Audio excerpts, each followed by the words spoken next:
J'ai l'impression qu'on reprend doucettement. Hop, je regarde mon petit compteur. Faites des coucous dans le live, pour nous dire que vous êtes bien là. J'espère que vous voyez tous. J'ai été couronné roi du e-commerce. C'est bien sûr une blague, hein, de Christopher Darsault, le patron qui nous prête le studio. Je vais l'enlever dans pas longtemps parce que ça m'insupporte. Mais, pour le petit clin d'œil, je la garde.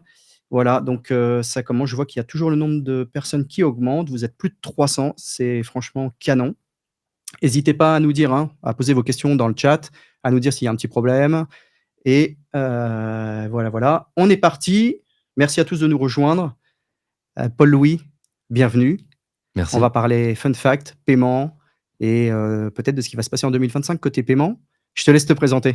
Ouais, bah merci beaucoup pour l'invitation. Moi, c'est Paul Louis. Je suis en charge des partenariats e-commerce pour Payplug, qui est un prestataire de paiement français, qui se définit comme expert du paiement, notamment sur la partie acceptation, performance et aussi sur l'accompagnement. On processe des paiements pour environ 20 000 marchands aujourd'hui, essentiellement en France, en Italie également. Et puis, on a vocation à aller de plus en plus vers des comptes enterprise. Donc, vraiment, on accompagne tout type de marchands. Moi, personnellement, je suis absolument passionné par le e-commerce, par la vitesse à laquelle ça va, par les acteurs et actrices de cet écosystème. J'y ai dédié une newsletter. Mais au-delà de ça, ouais, c'est vraiment... je me plais à regarder et à être spectateur, acteur à mon niveau, mais spectateur de ce qui se passe et de la vitesse à laquelle les choses vont, quoi. Acteur, super acteur, hein. D'ailleurs, le nom de ta newsletter, je pense que c'est intéressant de le communiquer. Ouais, c'est Anna King. Alors Voilà, vas-y, comment tu l'orthographies? Parce que c'est Anne Hacking, donc référence évidemment à l'un des plus grands personnages de la pop culture qui est Anakin Skywalker, mais aussi le fait, rappeler le fait que les petits hacks font les grandes évolutions. Et voilà. Top. Si tu es là aujourd'hui, c'est pas avec ta casquette Payplug, c'est avec ta casquette d'expert e-commerce que moi j'adore depuis quelques années, que je suis. Un bel acteur, créateur de contenu dans le monde du e-commerce. Donc très ravi de t'avoir, ça me fait beaucoup plaisir. Et puis peut-être qu'on va lancer le PowerPoint et à toi de prendre la parole. Ouais, carrément. Bah, merci beaucoup. Effectivement, là, l'idée aujourd'hui, c'est de partager avec toi et avec celles et ceux qui nous écoutent, qui nous regardent, ce que je considère comme étant... Alors, fun fact, j'aurais pas utilisé ce mot-là, mais je te laisse la main là-dessus. Plutôt ce qui a fait l'année 2024. Quels sont les peut-être pas forcément les plus grands enjeux, mais en tout cas ce qui ont fait des moments forts de cette année 2024 autour du paiement, évidemment, puisque là, l'idée, c'est vraiment de vous parler de paiement. Et puis aussi de vous expliquer un peu ce qui, moi, en tout cas, à mon niveau, et vraiment, je garde ma casquette expert e-commerce, ou en tout cas passionné e-commerce, pour vous expliquer ce qui peut, moi, en tout cas, me paraître être une des grandes avancées à venir dans le monde du e-commerce, notamment en lien avec le paiement. Pour commencer les fun facts, je pense souvent à cette discussion que j'ai eue qui était complètement lunaire avec quelqu'un qu'on connaît bien tous les deux, qui est Martin Charousset, donc anciennement directeur e-commerce de Fago, et qui maintenant a changé de crèmerie puisqu'il est parti chez, j'ai un doute, SodaStream. SodaStream, ouais, c'est ça. Ouais. C'est ça. En fait, lui est un grand utilisateur de Google, puisqu'il a un Android, il a un téléphone Android, il est grand utilisateur de Google Pay, et toujours il s'est dit, je comprends pas pourquoi ça n'avance pas, il faut absolument qu'on ait Google Pay sur le site, il faut qu'on le mette en place. Il l'a mis en place et en fait ça a été une catastrophe. À peine plus de 1% des commandes qui allaient sur Google Pay.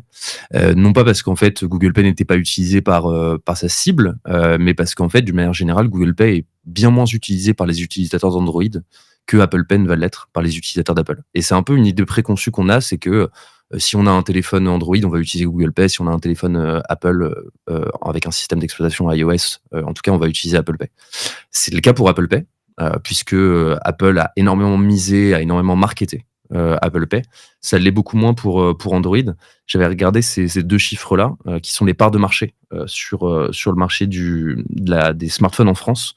Donc Android avec plus de 70% de parts de marché. Et quand on compare avec Apple qui a seulement 28,67% de part de marché, donc plus de 2 fois moins. Ce qui est intéressant aussi, c'est de noter que du coup, il reste à peine 2% pour l'ensemble pour le reste des acteurs. Mais surtout, en fait, ce qui est intéressant, c'est de voir à quel point certes, PayPal a une prédominance, mais si on prend vraiment la place des e-wallets hors PayPal sur le marché en France, à quel point en fait Apple Pay est bien en avance. Si vraiment on compare encore une fois par rapport au nombre d'utilisateurs qu'ils ont sur la partie smartphone.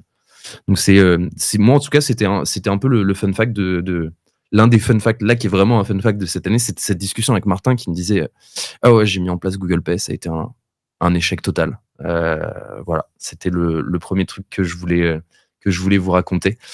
Il y avait un deuxième fun fact qui était assez intéressant, c'était Wiro.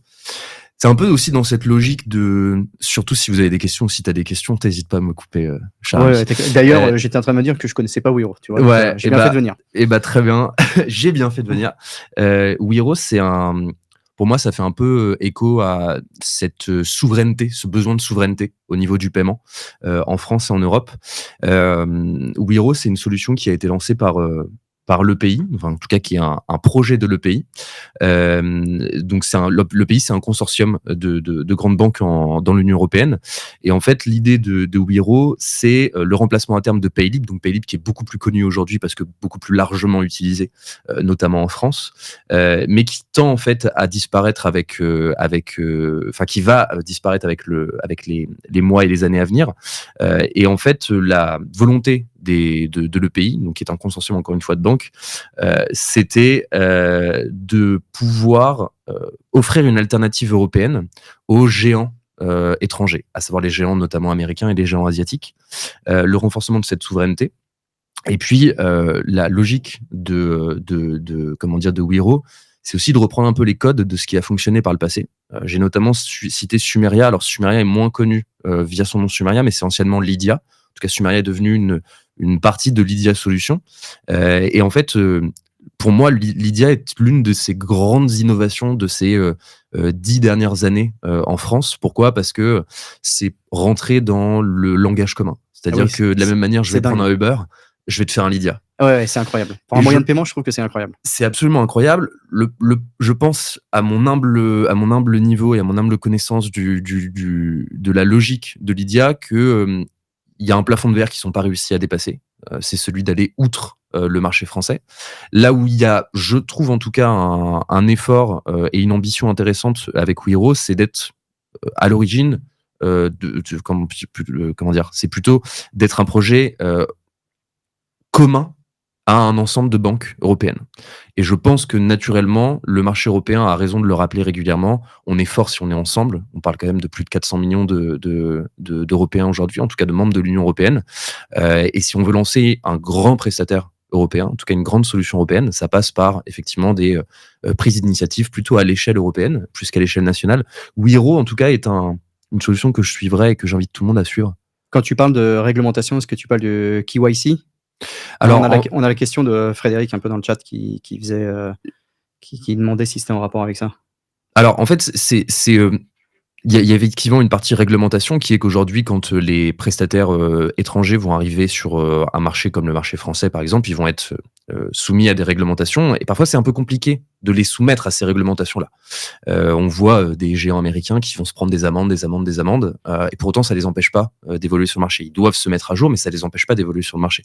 Et je pense qu'en fait, au-delà de la partie réglementation, c'est vraiment cette question de souveraineté. C'est qu'en fait, on n'a pas envie de voir le marché européen, français, mais européen de surcroît, être inondé par des solutions américaines. Si on va même un petit peu plus loin, je pense que CB, carte bancaire, est l'exemple parfait de ce que doit être la souveraineté française dans le monde financier, mais en tout cas dans le monde du paiement. CB, c'est quand même les seuls qui ont réussi, et encore une fois, ça part d'un consortium de banques françaises, d'une douzaine, je crois, de banques françaises. Je ne les connais pas super bien, je suis pas un expert du sujet, mais en tout cas, je regarde ça avec un peu d'attention. Mais CB, en fait, pour moi, est vraiment l'exemple parfait. Ça part d'un consortium, dire, il y a des géants américains qui vont arriver, il faut qu'on soit blindé sur le marché français. CB est arrivé, aujourd'hui, 95% des cartes éditées en France sont des cartes co-brandées CB et Visa ou Mastercard. Donc c'est une réussite, et Wiro, pour moi, est un projet à suivre parce que y a une ambition. Et ça doit devenir un exemple pour les décennies à venir. C'est-à-dire comment est-ce qu'on arrive en Europe, dans l'Union européenne, en France et dans l'Union européenne de manière générale, à créer des champions. Top. Avant que tu passes à la suite, il y a une petite question, je la pose maintenant parce que sinon on va l'oublier, Ouais, ça marche. qui était de savoir si les chiffres que tu annonçais de Google Pay intègrent ceux de Samsung Pay ou pas? Alors, moi, les chiffres que j'ai, si on peut revenir rapidement, Jade, sur la précédente, parce que je les connais pas par cœur. Les chiffres que j'ai, donc sur la première partie, c'est vraiment Android. Donc, c'est-à-dire plus de 70% de part de marché sur Android. Google Pay, pour moi, j'ai mis Android, mais pour moi, c'était toutes les transactions qui sont en fait, comment dire? Si je prends par exemple la question, c'était de savoir si Samsung Pay Exactement. était inclus dedans. Non, c'est vraiment Google Pay, uniquement, puisque Samsung Pay et Google Pay sont deux solutions différentes. OK, c'est très clair. Fun fact 3. Ouah, Tap to Pay, incroyable. Déjà, c'est une grande réussite, enfin une grande fierté parce que Payplug ont fait partie des premiers prestataires à l'avoir sorti co-brandé avec Apple en France. On fait partie des premiers prestataires, à savoir on a commencé à le marketer en décembre 2023. Tap to Pay, en quoi c'est une révolution? Pour moi, une révolution à la fois en termes de paiement sans contact, parce que avec cette technologie de paiement sans contact, alors pour rappel, Tap to Pay, c'est de pouvoir utiliser son smartphone, en l'occurrence, dans un premier temps, c'était Apple, donc pouvoir utiliser par exemple un iPhone pour pouvoir encaisser sur son iPhone. Là où la révolution, elle est en marche, c'est de pouvoir, avec la technologie NFC, donc c'est le Near Field Communication, c'est de pouvoir poser sa carte ou poser son smartphone, puisque si sur mon iPhone, j'ai Apple Pay, je peux, utiliser mon iPhone également pour pour procéder à un paiement sur un iPhone qui, en tout cas, reçoit la technologie Tap to Pay. Et avec la technologie NFC, c'est de pouvoir soit poser sa carte, soit poser son téléphone pour pouvoir effectuer un paiement. Le paiement va être reçu par ce téléphone et par la technologie bancaire qu'il y a derrière. Et là où en fait c'est vraiment intéressant, c'est que on a eu beaucoup de clients qui nous ont posé la question: «Ah mais ça veut dire qu'au-delà de 50 €, je peux pas recevoir de paiement?» C'est logique, puisqu'on a l'impression que ça va être du sans contact. Mmh. Et en fait, là où la technologie Tap to Pay est intéressante, c'est que couplée à la technologie NFC, je vais pouvoir poser ma carte. Si le montant est supérieur à 50 €, j'ai un code à 4 chiffres qui va m'être demandé. Je rentre mon code à 4 chiffres. Et là, en fait, où ça vient être complété par une logique implacable qui est celle du hardware, c'est que Tap to Pay offre une agilité incontestable à la fois aux marques, mais aussi aux marchands, aux clients, qui est: je peux être encaissé ou en tout cas je peux payer n'importe où dans un magasin, à condition que cette équipe dispose de la technologie, en tout cas d'iPhone qui reçoivent, en tout cas qui peuvent m'encaisser. Et pour les marques, c'est une agilité folle parce que ça permet de pouvoir, je prends un exemple tout bête, mais on en parlait hier avec un partenaire, j'ai volonté de d'écouler du stock. Je vais lancer un pop-up store qui va être ouvert pendant une dizaine de jours à peu près. On sait que sur le pop-up store, c'est beaucoup plus compliqué de pouvoir aller chercher du ROI parce que ça demande des frais semblables, c'est-à-dire un système de caisse, c'est-à-dire de l'ameublement, c'est-à-dire du design, c'est-à-dire le personnel, etc. Par contre, c'est bien moindre en termes de fréquentation, en l'occurrence sur du long terme, puisqu'on est vraiment sur du short terme. Et en fait, là où Tap to Pay devient intéressant, c'est que je peux lancer sans avoir à racheter du hardware supplémentaire. Donc, j'ai pas besoin d'acheter un terminal de paiement auprès de ma banque ou auprès de Payplug. Je peux, avec mon iPhone, juste télécharger une application et on s'occupe du reste, entre guillemets. Et donc, c'est en ça, pour moi, que Tap to Pay va devenir, est déjà devenu en 2024, un élément incontestable de ce que peut être l'efficacité opérationnelle en magasin. Et en plus de ça, va devenir de plus en plus cohérent et indispensable parce que c'est la logique, en tout cas, du commerce unifié et de l'expérience utilisateur, c'est de l'améliorer, c'est que le paiement devienne de plus en plus invisible. Et donc Tap to Pay rend ça possible. Ouais, qu'il y ait le moins de friction Complètement. possible, quel que soit le lieu, en ligne, Complètement. hors On est ligne. sur au-delà du seamless, on est sur du frictionless. Le je je pense par exemple à des boutiques comme, alors c'est mauvais exemple, mais comment est-ce que je rends le paiement, le plus invisible possible? Uniqlo l'a très bien compris. N'importe qui chez Uniqlo, peut bénéficier de l'expérience qu'il souhaite. C'est-à-dire, je peux payer avec l'application, je peux scanner mes produits avec l'application, je peux maintenant, déposer mes articles directement dans le bac et ça, un peu à la mode de Decathlon, ce qu'ils ont fait, ce qu'ils ont très bien réussi, ça va scanner automatiquement les articles. Le paiement est quasiment instantané. Bah, pour moi, ils ont compris que le paiement devait en tout cas devenir une non-friction, quoi. Ah oui, c'est clair. Invisible. Uniqlo, c'est un très bon exemple. Légèrement déshumanisé, Mais en Ouais. même temps, Uniqlo, il y a beaucoup de vendeurs en magasin, donc C'est bon, ça, ça compense. déshumanisé, mais en l'occurrence, on n'a pas tous les mêmes attentes au niveau de l'encaissement. C'est-à-dire que moi, par exemple, pour moi, Uniqlo répond aux standards d'expérience utilisateur, d'expérience consumer de plein de personnes différentes. Je sors du bureau à 19h le soir, je dois aller m'acheter 4 paires de chaussettes. Je vais chez Uniqlo, ça me prend littéralement 2 minutes 30 parce que je sais où elles sont et je sais comment régler. J'ai eu besoin de parler à personne, je suis parti. Par contre, je suis une petite mamie, je viens acheter un petit pull en cachemire pour mon mari. En fait, l'expérience, ça va être tout aussi bonne parce que Uniqlo s'adapte à la personne qu'ils ont en face d'elle. Oui, et je suis pas là pour dire qu'il y a des métiers qui sont moins bien que d'autres, mais vaut mieux avoir un vendeur en rayon pour un marchand que quelqu'un qui passe sa journée derrière une caisse. Il n'y a pas de Complètement. plus-de-value Complètement. sur C'est cette mettre chose-là. l'humain au bon endroit. Et je pense qu'ils l'ont assez bien compris. Fun fact numéro 4. Ouais, désolé, c'est la magie du live. Fun fact numéro 4. Ouais, quid des crypto-monnaies. Alors ça, c'est un sujet qui me passionne. Qui me passionne pour plein de raisons, parce que je pense qu'on en fait une montagne. On en a fait une montagne pendant quelques temps, notamment avec le Covid. On avait besoin, je pense, que le e-commerce se réinvente. Et tout le monde s'est mis à s'intéresser aux crypto-monnaies, à accepter des crypto-monnaies sur le online.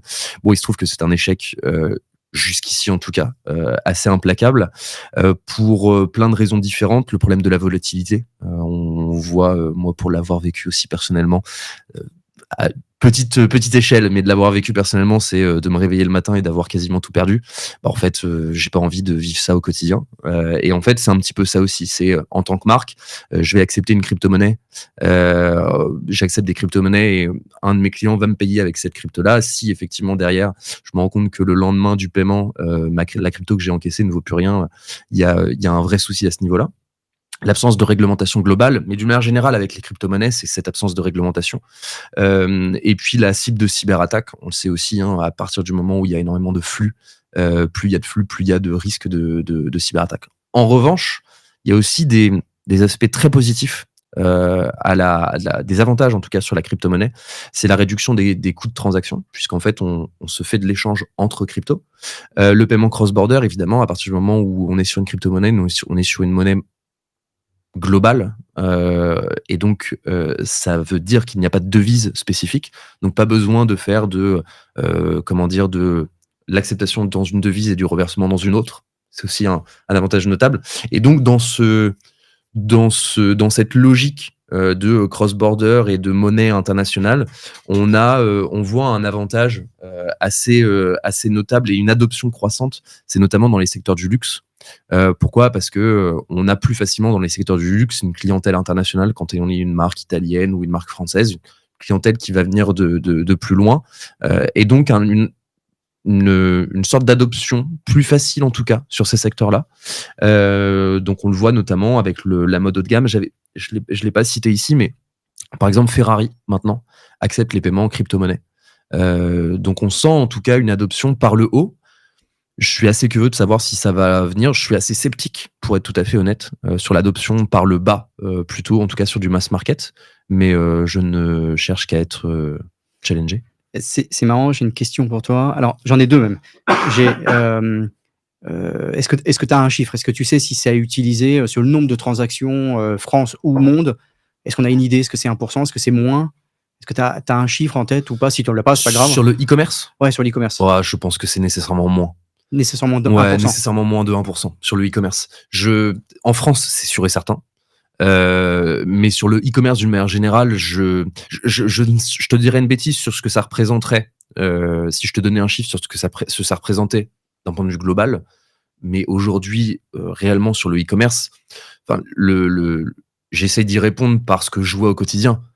Je ne crois pas cette année, au cours de l'année 2024, avoir vu plus de 5 sites, et pour en voir des dizaines par semaine, des centaines par semaine, je ne crois pas avoir vu plus de 5 sites qui acceptaient les crypto-monnaies. Et oui. Encore, une fois que tu acceptes les crypto-monnaies, c'est combien de personnes vont venir, combien de consommateurs vont venir payer avec ces cryptos-là. Aujourd'hui, le paiement est tellement rendu facile par d'autres biais. Je pense qu'on en revient au fun fact numéro 1, c'est-à-dire l'essor d'Apple Pay. Non, moins de 1%, c'est sûr et certain. Ok. Et alors, ma deuxième question, avant qu'on passe à la slide suivante. c'est que tu disais, bon, c'est vrai qu'il y a pas de frais, notamment les frais interbancaires. Ouais. Mais par contre, il reste pour le marchand, tel qu'il soit, des frais de change. Enfin, j'imagine, moi, quand j'achète sur Kraken, Coinbase, quelques petites cryptos, quand je les revends, j'ai tout de suite un pourcentage qui m'a l'air plus élevé que les frais, interbancaires. Alors en fait, c'est logique puisqu'en fait les plateformes de crypto vont utiliser un prestataire de paiement. En l'occurrence, je suis assez à l'aise avec le fait de parler de mes concurrents parce que c'est eux qui drivent le marché aussi d'une certaine manière. Mais moi, je suis utilisateur de Trade Republic, qui est une application de trading et en l'occurrence qui prend aussi en partie qui intègre une partie crypto. Eux, ils utilisent Adyen par exemple.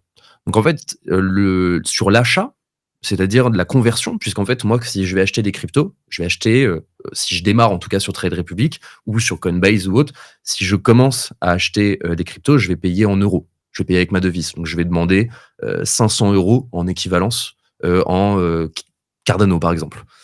Par contre, si j'en viens à payer à travers la plateforme et à demander, par exemple, Coinbase, pas Coinbase, je sais plus comment ça s'appelle, l'autre Binance. Binance, voilà, excuse-moi. Binance, par exemple, en ce moment, je suis sur du Cardano, mais si je veux acheter une autre crypto via Binance, je peux payer. Il y a certaines crypto-monnaies qui n'acceptent d'être échangées qu'entre crypto-monnaies, par exemple. Et là, Donc là, en fait, sans frais? sans frais. Là, on OK. est sans frais. Mais à partir du moment où tu fais appel à de l'euro, en tout cas à une devise telle que de l'euro, du dollar, du pound ou autre, il y a un prestataire de paiement derrière, puisque ces plateformes-là ne sont pas des prestataires de paiement au sens Payplug, Adyen, Stripe, etc. Et donc, si je prends l'exemple même de Trade Republic, ils utilisent Adyen pour l'acceptation des paiements dans une autre devise. OK, c'est très clair. Maintenant, les tendances. Voilà. On a fait les fun facts. Les tendances. Alors, j'ai voulu commencer par celle-là parce qu'elle me semblait la plus évidente et en même temps celle sur laquelle je pense on commence à s'essouffler un petit peu au niveau de ce que on a comme ce qu'on perçoit comme message. Euh, le BNPL déjà est très mal employé en France. On parle du buy now pay later, on a l'impression que le BNPL ça se résume au paiement en 3 fois. Alors en France, c'est un peu le cas. Les acteurs historiques tels que Honey, par exemple, se sont construits autour du 3 fois, du paiement 3 fois, du paiement en 4 fois. Mais si je prends le seul exemple de Scalapay et Klarna, qui sont pour moi les deux acteurs à suivre aujourd'hui d'un point de vue global, multirégional, sur du BNPL, c'est la capacité qu'ont ces solutions à construire un produit, à construire une offre autour de plein de produits qui vont s'adresser à plusieurs personnes différentes. Si je prends le seul exemple de Klarna, par exemple, Klarna aujourd'hui, enfin quand c'est lancé en France, vendait du paiement en 3 fois exclusivement. Aujourd'hui, si je suis client Klarna et que j'ai l'application Klarna, je peux, par exemple, pouvoir faire du paiement en 3 fois, mais je peux aussi faire du paiement en une seule fois. Vous allez me dire: «Mais quel intérêt de faire du BNPL si je vends en une fois?» Mais en fait, c'est, comment est-ce que je construis une offre, quelle que soit la modalité de paiement que je veux, utiliser. Je m'explique, si par exemple moi sur, l'application Klarna, j'ai, par exemple, heu, un solde positif, je veux pouvoir régler de la manière qui me plaît le plus, qui va le mieux me convenir. Si par exemple j'ai la possibilité de pouvoir, j'ai par exemple 300 € de solde et j'ai un produit à 150 € que je veux régler, je peux le payer par exemple en une seule fois. Et donc en fait c'est ça, c'est à quel point en fait le BNPL aujourd'hui s'est diversifié. Et pour moi, c'est pour ça que le mot est presque en train de devenir désuet. C'est les acteurs sont en train de révolutionner, ces acteurs-là, en tout cas Klarna, Scalapay, sont en train de révolutionner la manière dont on consomme via du BNPL qui n'en est plus réellement. Et au-delà du BNPL qu'on appelle vulgairement le BNPL chez nous, qui est donc le paiement en 3 fois, 4 fois, c'est de pouvoir offrir aussi d'autres modalités. Par exemple, le financement long terme, ce qu'ils appelaient à l'époque chez Klarna, c'était le Slice It, c'est de pouvoir payer 6, 12, 24 fois. Donc là, on met en place d'autres modalités, notamment de remboursement, c'est-à-dire que tu vas avoir plus de frais en tant que consommateur. Enfin, tu peux en avoir en tant que consommateur. Et c'est aussi de pouvoir intégrer d'autres solutions. Par exemple, d'intégrer les e-wallets. C'est de pouvoir aujourd'hui, notamment l'une des dernières innovations, c'est de pouvoir payer avec Apple Pay sur un paiement en 3 fois avec Klarna. Donc c'est pour moi, encore une fois, le BNPL, on en entend parler depuis assez longtemps, mais c'est quelque chose à suivre parce que ça continue à innover et ça continue à multiplier les produits qui s'offrent aux clients. Alors du coup, j'ai une interrogation, c'est que si ces solutions, se développe en termes de référencement effectivement, c'est toujours bête d'avoir que du 3 fois, du 4 fois, rajoutez-le 1 fois, rajoutez-le 2 fois, rajoutez le paiement plus tard, et cetera, Ouais. est-ce que ça fait pas une concurrence indirecte, voire rend désuet des PSP ou des agrégateurs de paiement? Tu veux dire sur du paiement en une fois?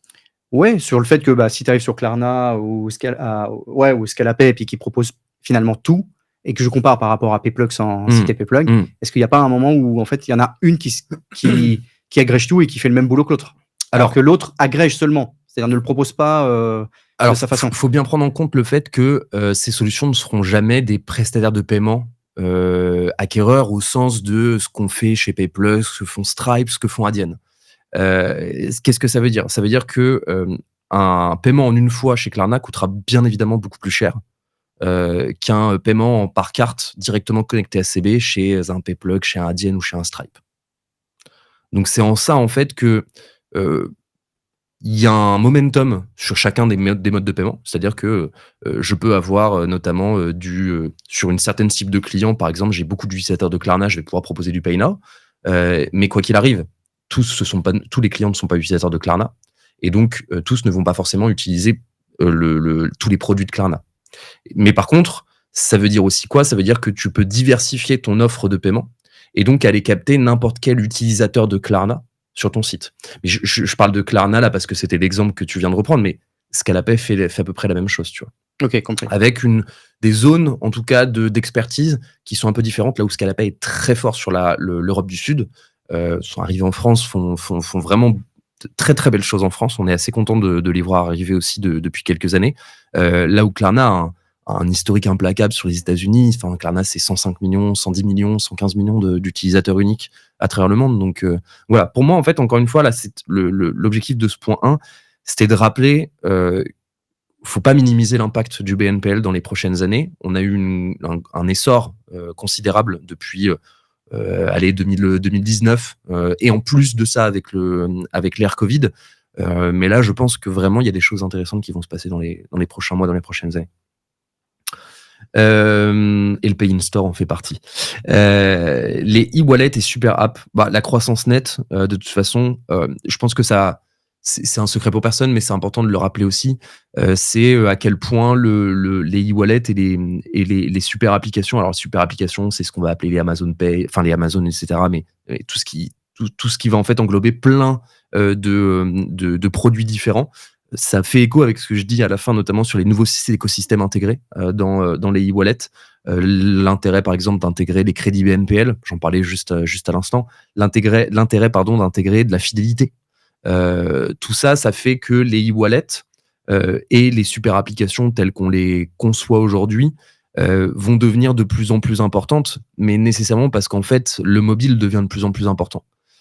C'est un autre débat qu'on pourra avoir sur une autre session, mais je ne minimise jamais le desktop, mais il faut voir à quel point le mobile devient quand même une extension, en fait, tout simplement de notre consommation. Aujourd'hui, la carte, en tout cas sur du paiement mobile, la carte est préenregistrée.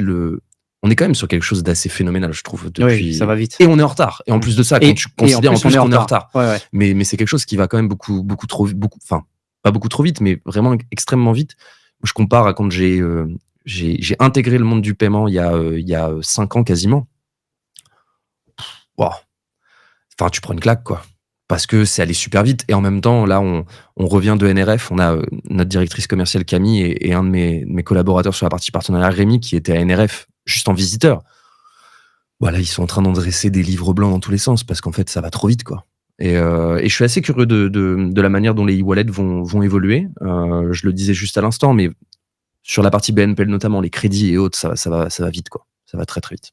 La fidélité aussi. Je pense qu'on est à un carrefour au niveau de la fidélité. Loyoli le montre. C'est une des solutions qui le montre au cours des 2 dernières années. Mais la fidélité est en train de prendre une place considérable dans notre écosystème. Aussi parce que les coûts d'acquisition ont énormément augmenté. Tu le sais mieux que personne. Mais en fait, plus que de l'acquisition aujourd'hui. Ce qui compte, c'est la rétention. Ouais. Pour ceux qui connaissent pas, peut-être que tu peux dire en 1 minute ce que c'est Loyoli. Ouais, Loyoli, c'est une plateforme de fidélisation. Alors, je vais essayer de le dire de la meilleure des manières et d'être concret parce que je vends pas leur solution, mais c'est une plateforme qui permet de miser sur la rétention. Donc, de pouvoir offrir une plateforme de fidélité aux consommateurs, une intégration qui est ultra smooth avec des plateformes comme Shopify ou PrestaShop. Et qui permet aux marques vraiment de capitaliser sur des micro-ambassadeurs et de faire gagner des points à ces micro-ambassadeurs par les missions qu'elles vont remplir. Vraiment, c'est une solution que j'invite tout le monde à aller regarder, qui commence à être connue maintenant parce qu'ils ont fait beaucoup de bruit de par leur succès aussi.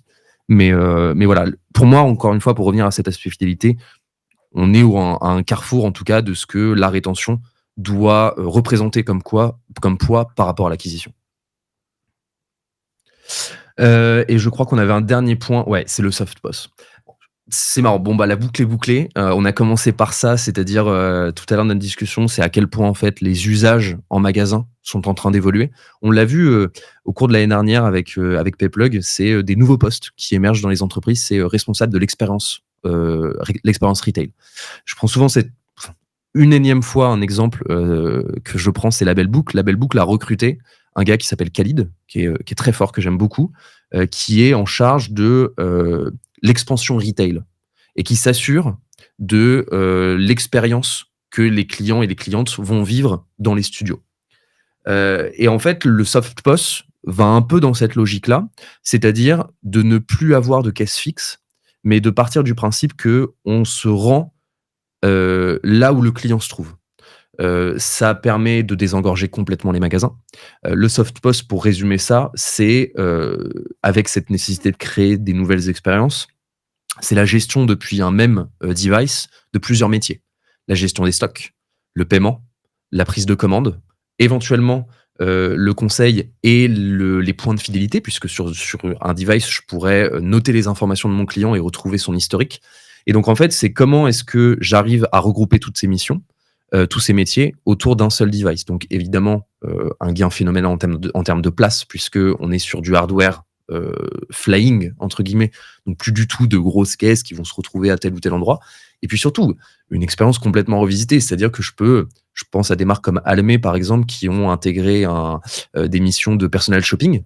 Si j'intègre du soft POS demain, c'est de pouvoir suivre mon client dans la boutique, ou en tout cas de l'emmener avec moi, de lui proposer un parcours complètement différent, et de pouvoir lui vendre ou en tout cas prendre ces informations au fur et à mesure.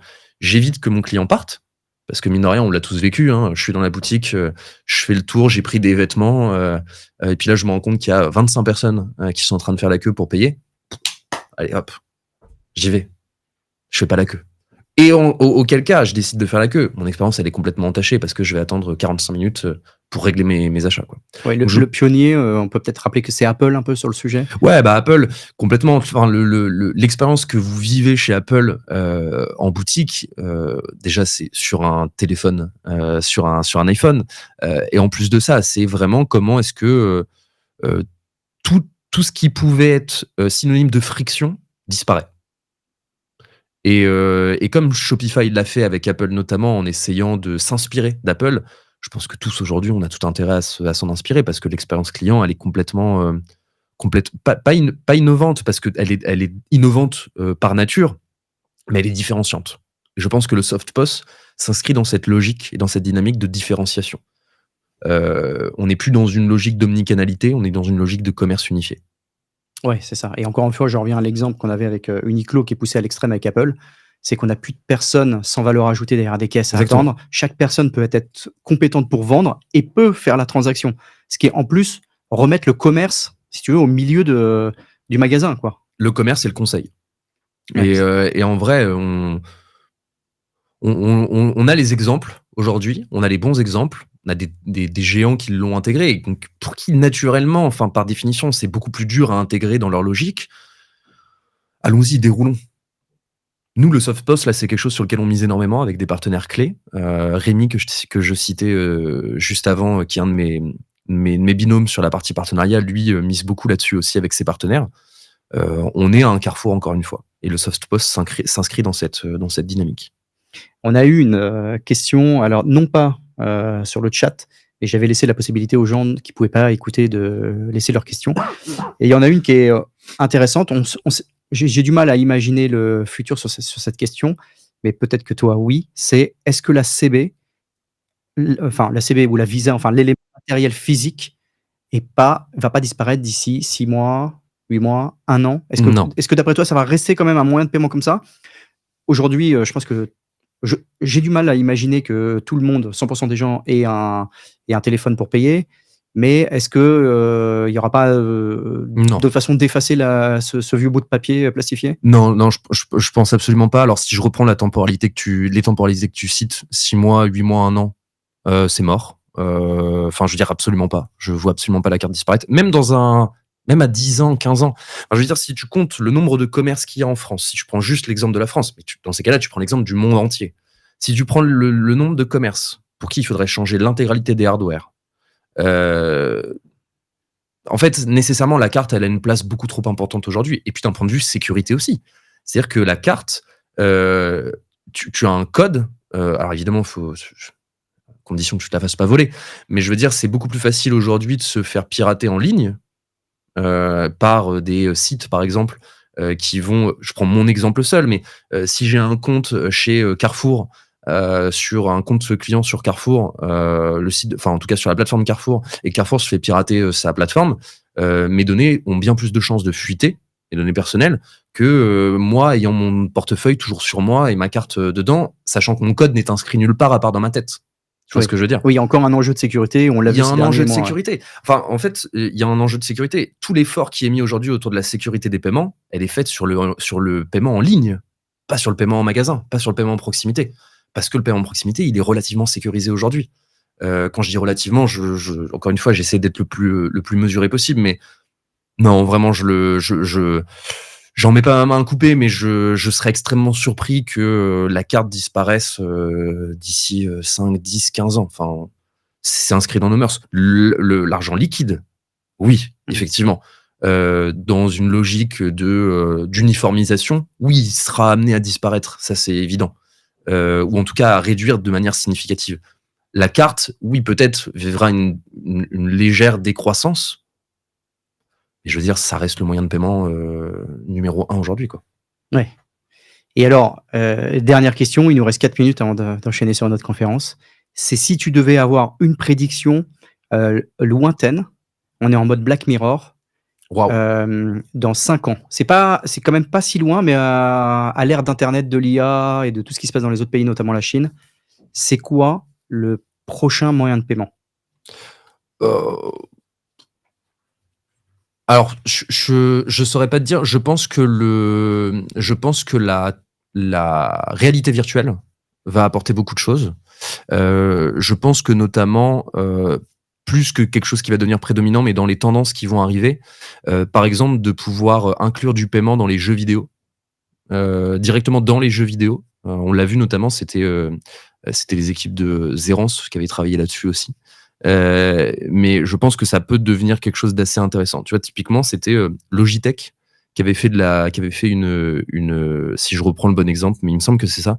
C'est Logitech qui avait fait un partenariat avec ce jeu dont j'ai oublié le nom, et qui est joué en ligne, et qui permettait en fait Logitech avait fait de la pub, et si tu cliquais en fait, si tu déclenchais une action avec cette pub-là sur Logitech, tu pouvais directement passer une commande sur un article que Logitech proposait, mais en restant dans le jeu.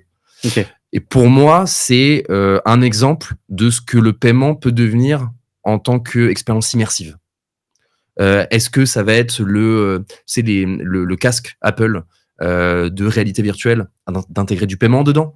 Est-ce que c'est des lunettes qui sont en train aujourd'hui de devenir, comment dire, les innovations qui sont faites au niveau des lunettes qui intègrent même maintenant des dispositifs intégrés à l'intérieur? Est-ce que intégrer du paiement, ça va pas devenir quelque chose? Est-ce que le paiement, on l'a vu, le paiement par Apple Watch, est-ce que la technologie, ou en tout cas la dynamique que ça implique, est-ce qu'elle va pas se généraliser? Je pense que le paiement tel que le téléphone nous l'a enseigné, c'est-à-dire sans la carte sur soi, va devenir quelque chose de phénoménal, j'en suis absolument convaincu. Maintenant, ce serait dur de te dire, dans 10 ans, je vois tel truc. Mais je pense que le paiement, d'une manière immersive, va devenir assez bluffant. Là, tu es juste sur un mode George Lucas. Moi, je te parlais de Black Mirror. Là, tu vois, on nous souffle dans le chat l'empreinte, l'œil. Ah ouais, Est-ce mais que tu quand crois je te parle des lunettes, l'œil, oui. Oui, l'œil, c'est ça. Moi, Ouais, je pense que le clignement de l'œil ou l'empreinte digitale pour payer, mais on l'avait déjà vu. Je sais plus quelle startup s'était lancée il y a pas très longtemps. C'était, je me demande si c'est pas Blaise Matuidi qui avait investi dans cette boîte-là. C'était tout était intégré dans la paume de la main. C'est-à-dire que je montrais la paume de ma main, je pouvais régler. Ouais, je pense qu'effectivement, ça va devenir. Est-ce que c'est dans 5 ans? Est-ce que c'est dans 10 ans? Est-ce que c'est dans 15 ans? J'en ai aucune idée, mais encore une fois, ça reprend ce que je te disais. C'est de l'immersion. C'est-à-dire que je n'ai plus d'éléments physiques au paiement, mais le moindre fait et geste, en tout cas, le paiement va s'adapter au moindre de mes faits et gestes. Je pense qu'on est au démarrage. On a amorcé le truc et ouais, il y a quelque chose de très excitant. Un peu effrayant, mais assez excitant. Bon, on se donne quoi? Rendez-vous dans un an pour en parler? Ouais, déjà dans un an, ouais, je vais creuser le sujet et je reviendrai vers toi. Ça marche. Merci beaucoup d'avoir partagé ces 40 minutes avec nous. Avec grand Et plaisir. puis, on va pas tarder à parler CRO, pardon. On va mettre le petit jingle, surtout restez connectés, on revient tout de suite.